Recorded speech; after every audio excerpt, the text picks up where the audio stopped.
of them are getting like benefit from leveraging each other's audiences. And from a marketing perspective, it's absolutely stinking brilliant. It just really is. There's no other way you can look at it. All right, friends, welcome back to the podcast. This is the Jennifer Allwood Show.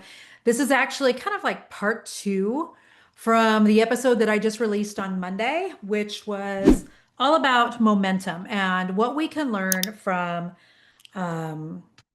Travis Kelce, Jason Kelce, Taylor Swift, GQ magazine, and all of that happening all at once. So after, you don't have to listen to that one first before you listen to this, but if you like this podcast episode at all, I do encourage you to go back and listen to the one I did right before this, which is all about momentum. So on that podcast, I do just explain, hey, I am not really a huge like professional football watcher. I do live in Kansas City, home of the Kansas City Chiefs. So therefore, love the Chiefs, support the Chiefs. I just don't watch all the things. Okay.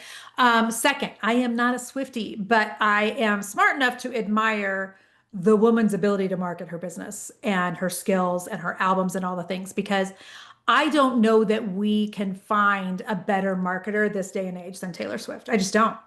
And so what I want to talk about on that podcast, I talked about momentum. On this one, I want to talk about just like thinking outside of the box for you and I as small business owners in terms of like getting in front of new audiences. Okay. Here is what I have watched happen today. And I'm recording this on Wednesday, the 13th. So Taylor dropped a new album yesterday. Again, not a Swiftie. I won't listen to the album, nothing against it. It's just not really what I would listen to. All right. So also all over my social media feed today is Jason and Travis Kelce talking about having Taylor Swift on their podcast, The New Heights show. I believe that comes out tonight. In addition, I'm seeing all over my news feed are pictures of Travis Kelce, sorry, the football player for the Chiefs, pictures of him on the cover of GQ magazine. And so I'm watching all this and I'm like, holy smokes, what is even happening here? Because Taylor Swift has probably built her audience base with a lot of like NFL watchers, people that were not Taylor Swift fans, just through the podcast that's happening today. Just because they've shown her, on television when she's at the Chiefs games, etc. Now, this crowd is not like, her core people, but they could now be like watching football. Her audience is now possibly watching football just to see if she's there at a Chiefs game. They're now, they know who Travis Kelce is, who Jason Kelce is. These are now household names. They're buying merchandise. Like, it's really fascinating to watch. So Taylor has probably like got a new audience of NFL people. All right. Also, Taylor's probably got, a lot of people that were football fans to now kind of be in support of Taylor Swift. Dads who maybe never cared before about Taylor Swift, who are now taking their daughters to concerts, who are buying merch, who, they're going to a Taylor Swift concert, but they're wearing a Kelce jersey. Like, there's a crossover, I guarantee you, that's happened there. And then I'm also thinking today about how like GQ magazine is also benefiting from the marketing hysteria this week, bringing in Swifties, bringing in football fans, because I'm seeing all these posts from GQ, like people talking about GQ. I don't follow GQ magazine, but all these people talking about, have you seen the pictures? Here's the pictures. Jason Kelce, Travis needs to shave his chest. Like, it's crazy, all the different posts. Anyhow, like, I'm thinking to myself, wait, GQ magazine is even still a thing? I guess I didn't know that. And so now I'm looking at things on GQ. And so they are tapping into the football audience and the Swiftie audience. So all of them are getting like benefit from leveraging each other's audiences. And from a marketing perspective, it's absolutely stinking brilliant. It just really is. There's no other way you can look at it. And so here's what I want to talk about on this podcast, because sometimes we get into habits and we get into like just little, tunnel vision, and we continue just to market to the people we've always marketed to. But your next best audience could be an audience that you haven't really thought of yet. It could be an audience you've not tried to get in front of yet. sometimes I wonder if like the biggest growth in your business could come from you showing up in an area where no one expected you to. Like if you had told Taylor Swift 10 years ago that she would now have a huge following of football fans, she probably would have been like, what? If you would have told GQ, even 6 months ago, or I don't know how far in advance they plan their covers, but that they would now have all these Swifties who are buying their magazine just to see pictures of Taylor's boyfriend, they probably wouldn't have believed that, right? But it's interesting just to see how people are able to attract a brand new crowd of followers, consumers, buyers to their brand in just really unexpected ways. And so I will say that I do think sometimes as small business owners, we can run into the issue of just staying in our lane way too long. Maybe we keep circling the same pond, talking to the same people, because you can't like have a stagnant sized email list and a stagnant sized social media and be talking to new people. Do you know what I'm saying? Like you constantly have to be growing both of those things. If you're in any of my coaching groups that we talk about growing your social media in addition to growing your email list, like that's the only way you're constantly getting in front of new people, unless you happen to get on another person's platform, which is what Taylor Swift, the Kelseys, and GQ have all done this week. So I think incredible growth can happen when you expand in like fresh territory, places maybe your competitors aren't even going, places you haven't been, other people's platforms. I always giggle when I say that because it reminds me of the song, OPP from Naughty by Nature, which if you're a 90s girl, you'll remember that. But let me also give you like an example that's closer to home because I know that you and I don't have the same marketing efforts that the Kelseys have, that Taylor Swift has. We don't have the same reach on social media or any of those things. But I'm going to give you a story that's closer to home, okay? So I was talking to my team this morning.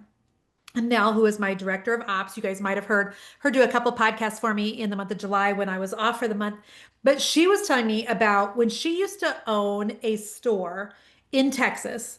Originally, that store, it was for physical products, obviously, and it was like personalized gifts for your home. Okay, so think picture frames, candles, things along that line.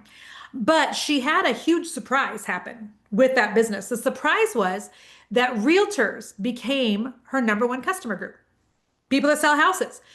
They were coming in buying gifts. They were repeat buyers who were coming in and buying things for closing gifts for people that were closing on houses. She had no idea that like she didn't intentionally set out to do that. So it was kind of like one of those accidental findings. But then she also like learned about some of the industry quirks, with realtors, like, they have budget caps and what the timing is, in terms of closings and when they would need a gift and some of their branding needs. And she was able to like bring in more product then that fit the needs of real estate agents and kind of get rid of some of the other stuff and really like double down on her marketing efforts to that demographic, one she had never even seen coming. Totally accidental. And so if when you're thinking about, okay, how do I get in front of, another person's audience or a totally different audience? I want to give you just like a couple of thoughts, okay? Like look for industries that may have the same problem that you solve. In Nell's case, she had things for gifts for people's homes. Well, realtors need gifts for people who are buying a new home. So it's like it was the same problem, just a different target market. So maybe there are people who have the same problem that you solve just in a different area. So for example, if you're like a web developer, a web developer, you could target like local service-based businesses, maybe car washes, maybe landscapers that have zero online presence. And you could be targeting them so that you could build websites for them. If you are a health coach, you could partner with different companies like HR departments to offer wellness programs. Like you're wanting to see people get healthy, right? Well, big businesses are wanting to see their employees get healthy. You're both solving the same problem. If you are a photographer, you could build packages for Airbnb owners who need styled property photos, okay? You're wanting to take really good photos of people and of things, and people who own Airbnbs, like we need really good photos of people who own things. Having, Bougie on the Beach and Bougie on Miramar Beach is our two Airbnbs right now. Good photos matter. And so as a photographer, you could go after an Airbnb audience. See what I'm saying? It's like you solve the same problem, but maybe you've never marketed to them before. Okay. Nell found a statistic for me from HubSpot, which is that 61% of marketers say that getting in front of new audiences is going to be the fastest path to revenue growth. The fastest path to revenue growth. And you can really reduce like your competition by literally just going into areas where your peers are not yet fishing. I would like to even suggest that some of you, as believers, as Christians, maybe need to consider putting yourself in front of non-Christian audiences. Now, listen, don't push back on me. For some of you, God has called you just only to the Christian space. For others of you, you're called just to be a Christian in the space of your business. Does that make sense? But you've been marketing only to other believers. And please don't like discount the idea that God may want you to just have your product just out there being sold and not stay inside of the demographic that you have set up for yourself. Let me give you an example. My husband is a believer. He has a business called Fairway Finest. It is golf apparel, mostly for men. They just launched a women's line. But his business partner is a pastor. But they are not running an overtly Christian business. They are marketing to people who golf and they are behaving like believers in the space, but they are not targeting only Christian golfers. Does that make sense? Some of you have made your demographic of who you are marketing to really small, and God never actually asked you to.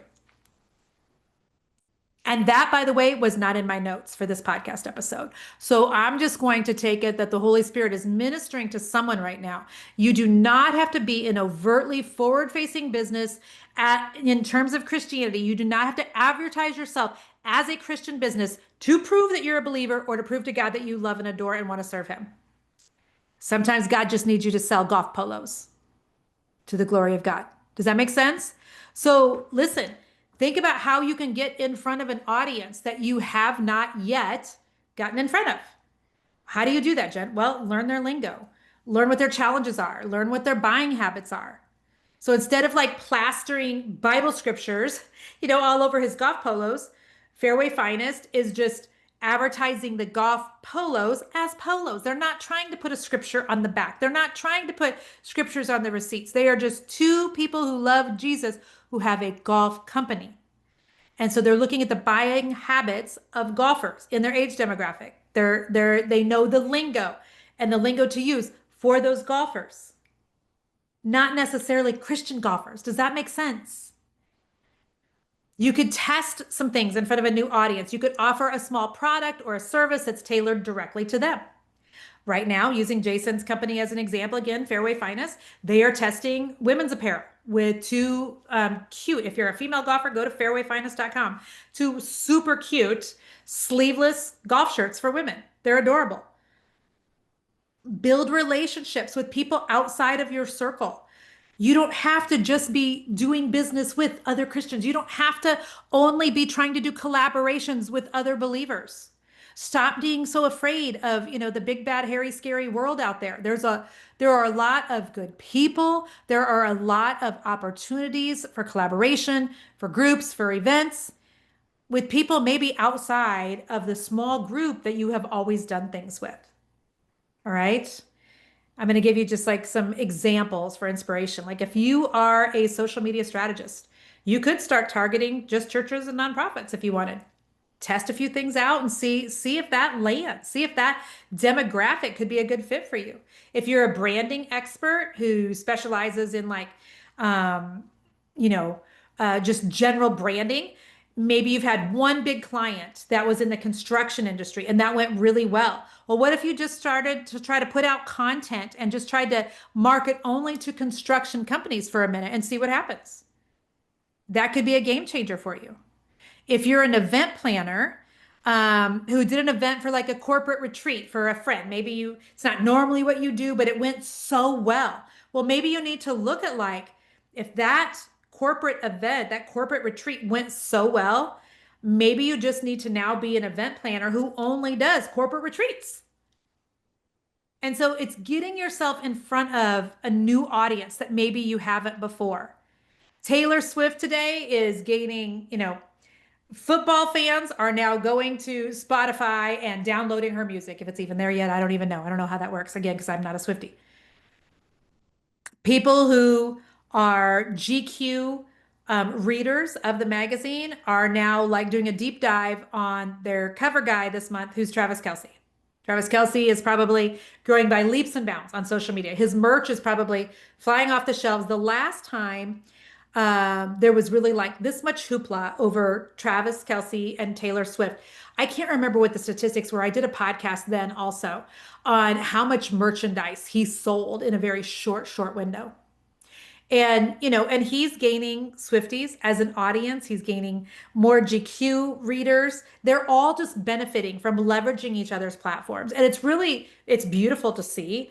And it's just brilliant to watch. And so, I think as small business owners, we have to get used to and condition ourselves to when we see something happening in culture and we see something going really well, which the release of her album yesterday, the release of the podcast today, the announcement of the GQ cover with Travis Kelce, like that all happened within like a 24-hour period. So let's just go ahead and say it's going really well.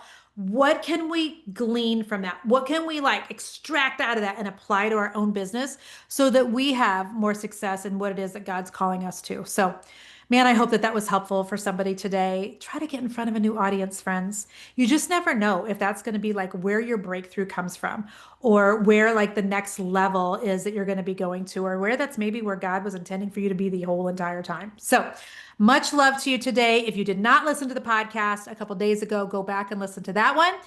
Let me know what you think. If you're watching on YouTube, thank you so much. Leave me a comment below. If you find that you think this was a valuable podcast episode for other business owners, if you would do me a favor and just share this to your business owner friends, I'd be so appreciative. Much love to y'all. Talk soon. Bye-bye.